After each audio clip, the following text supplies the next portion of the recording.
Karma was a simple, ordinary girl, really. Though she was landed with a name she hated and looks everyone else mocked. She was just starting her junior year of high school when her life went to hell. Everyone mocked her name. She was called a whore and a bitch, often taunted with "Karma's a bitch" saying all day. She sighed. People at her school weren't very imaginative in the name-calling and insult section of life. She was often mocked for her looks, though. It's not that she looked ugly. No, quite the opposite. She was beautiful. She had long blonde hair and bright blue eyes that held an electric sparkle. She was 5'9" and thin, with very fair skin. Most mocked her looks because of jealousy or spite. She was called a freak because she wore very long, modest clothing, long sleeves and loose, baggy long pants, even in summer.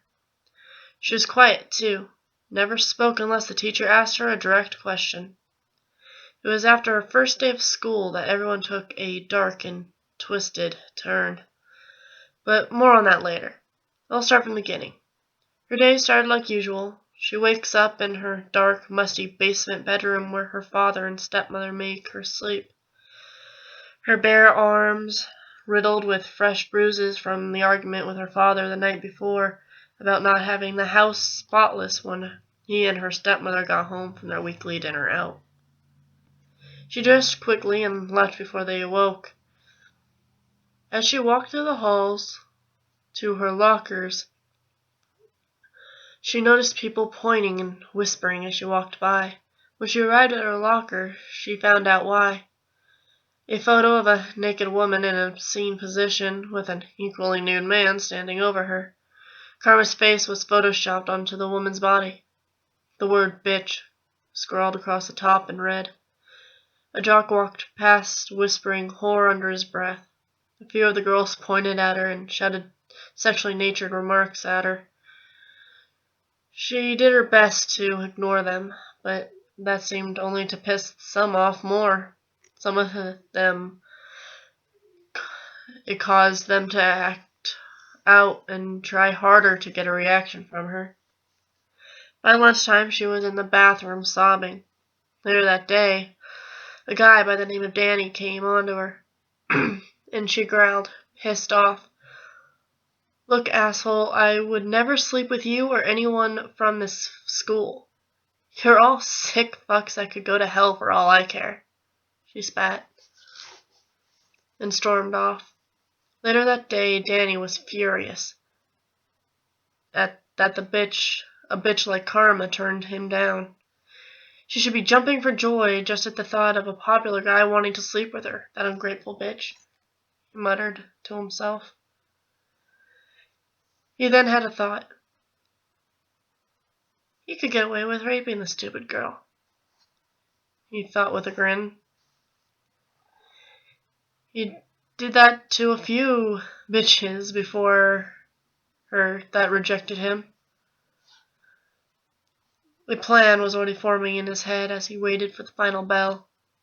He then grabbed her as she was walking past him in the parking lot and shoved her fighting form into his car and drove to an abandoned house, dragging Karma into the house, kicking and screaming. This wasn't the first time he had done this, she thought to herself. He finished strapping the scared, shaking teen to a cold metal table rather quickly despite her fighting and so hard against him. Tears started falling as she screamed for help. He just laughed at her pathetic screams and looks of terror as he used a pocket knife to slice her clothes away from her body. She knew at this point there was no way to break the restraints. "Please, don't hurt me," she pleaded in a weak whimper. He smiled at her. "But that's all the fun. The blood and pain-filled screams coming from you will make this all the better for me," he sneered. She started thrashing against her restraints again. After 6 hours of pain and blood-curdling screams, he left her body used up and left it to die in the abandoned house. It was as he walked out saying "stupid bitch" that she felt a rage fill her that she never felt before, and her sanity shatter. As the sun set through the window and darkness began to set in, you could hear the hoarse, tired, weak voice, so near death, speak one last sentence as blood poured from the gashes all over her body and from her mouth. "You will all suffer." With that she fell into darkness, so sure she was going to die. She drifted in and out and faintly heard footsteps and a voice of a boy growling angrily, "Stay awake." She could barely hear his words since it was still on the verge of unconsciousness, but she could still hear urgency in his voice as he spoke. She then felt him remove her restraints and lift her form from the table. The pain from being moved caused her to pass back out, unsure of where he was taking her. She awoke in the middle of the woods. She stood up fully nude, but her wounds healed. She made her way home and into her room, the whole time feeling eyes on her as she got there. She looked in the mirror to assess the damage and smiled cruelly and started laughing this low, harsh, more than a little insane laugh as her changed, nightmarish reflection peered back at her. There was no white or blue in her eyes anymore, just this solid, horrific, blood-red color where the white and black pupils used to be, and black rings where the blue once was. Her teeth all ended in a fang-like point. Her long, gorgeous blonde hair permanently stained with blots of red from her own blood. Her skin even whiter, as if it was untouched snow. Her lips permanently dyed black. She tilted her head to the side. She just noticed that her heartbeat was very, very slow. And despite it being 20 degrees outside, and her being completely naked, she never felt cold. She dressed, and she walked silently and quickly, as if her feet never hit the ground, to her father's and stepmother's room. She had always hated them. They hit her daily and starved her regularly. She reached out and noticed for the first time her nails were sharp as blades. She grinned sadistically as she took a moment to examine her hands. She then walked up to the side of the bed and straddled the man, and then she grabbed her father by the throat. He woke with a jolt of shock, his face twisting into pure anger as he tried to throw her off him, but Karma held tightly and dug her nails into the soft, vulnerable tissue of his throat. He tried to scream as she ripped his throat out, but all that happened was blood squirting out from the effort.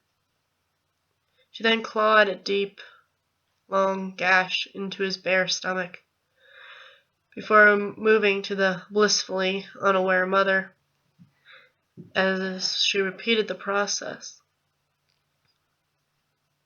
Then, right before they both lost consciousness, they hear their daughter whisper, "Karma's a bitch," with a chuckle, before disappearing from the room. She went back to her room to find a box on her bed and a note that read, "Welcome to the darkness, gorgeous." When she opened the box, she found clothing. She then left the house dressed in the skin-tight, blood-red latex dress with matching heeled knee-high boots and gloves that stopped at the elbow that she had found in the box. 3 months later, news. Warning, a serial killer on the loose. So far, 25 people have been found ripped to shreds in their beds. The only thing the police have to go on is the words, "Karma's a bitch," carved into the victims' stomachs. Lock your doors and windows tight, and don't be out after 8 p.m. We have yet to find any connection between the victims, so please, if anyone has any information, call your local sheriff department immediately. Please, any information can help bring us closer to bringing this monster to justice. Karma turned off the TV in her hotel room. The connection? There was none. She just picked whoever sparked her interest at the time. She thought to herself. That's when she felt it, her body heat up and the tightness in her chest. It was time to hunt a new prey. She slipped out of the room and ran smack into Danny, the last person she expected to see, and vice versa.